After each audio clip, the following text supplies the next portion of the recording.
আপুকে মার্কেট তাবু ইয়েস্টারডে আসবে। ইয়েস্টারডে তোমাকে জানিয়ে দিলাম ও প্রিয়তমা।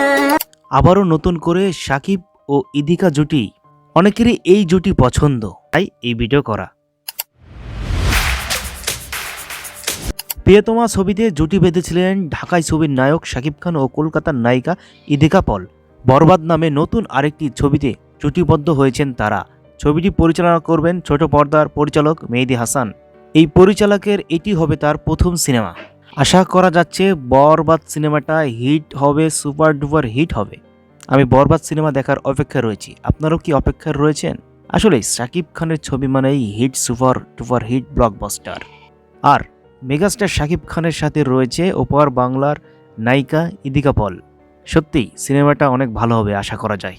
এই সিনেমা নিয়ে পরিচালক মুখ না খুললেও তার এক ঘনিষ্ঠ সূত্র বলেছে অনেক আগে শাকিব খান ও ইদিকা পল এই ছবিতে জুটিবদ্ধ হয়ে চুক্তিবদ্ধ হয়েছেন। আগামী 25 সেপ্টেম্বর থেকে ভারতের মুম্বাই ছবিটির শুটিং হওয়ার কথা ছিল, কিন্তু দেশের পরিস্থিতি খারাপ বলে এখনও শুটিং শুরু করা হয়নি। কবে শুরু করা হবে এখনও মিলছে না কোনো তারিখ ও দিন।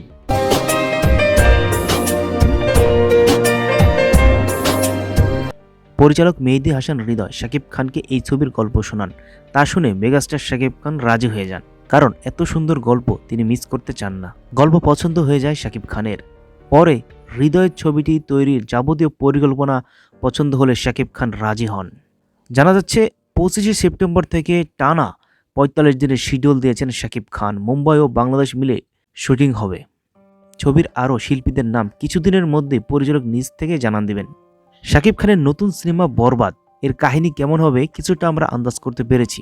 অ্যাকশন ঘরানার ছবি এটি, অনেক বড় ক্যানভাসে তৈরি হবে।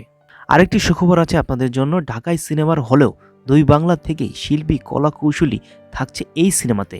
গান থাকছে 4টিরও বেশি এমনটা শোনা যাচ্ছে। বরবাদ সিনেমাটির গল্প ও চিত্রনাট্য পরিচালকের নিজের। ছবিটিতে মিশা সওদাগর একটি বিশেষ চরিত্রে অভিনয় করবেন। কিছুদিন পরে আমরা আরও বড় করে এই সিনেমাটির রিভিউ করব। সে পর্যন্ত আমাদের চ্যানেলটিকে সাবস্ক্রাইব করে নোটিফিকেশনটি অন করে সাথে থাকুন। নেক্সটে কোন মুভির আপডেট চান সেটাও কমেন্ট করে জানাতে পারেন। ধন্যবাদ জানিয়ে আজকের মতো আমি এখানেই বিদায় নিচ্ছি। সবাই ভালো থাকবেন।